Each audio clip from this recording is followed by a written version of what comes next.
How to transfer Solana from Binance to Phantom Wallet. Hey everyone, if you're trying to transfer Solana coin from Binance to your Phantom Wallet or any other wallet, let's see how to do it.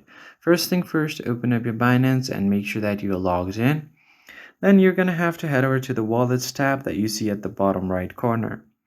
Once you head over there, tap on the spot option that you see on the top.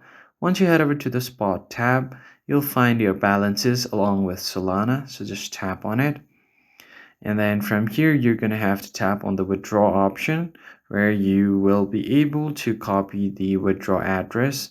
And once you've done that, you are going to have to get to this page where you can paste the address. So in order to get the address, you're going to have to open up your Phantom wallet or any other wallet that you are trying to send it to.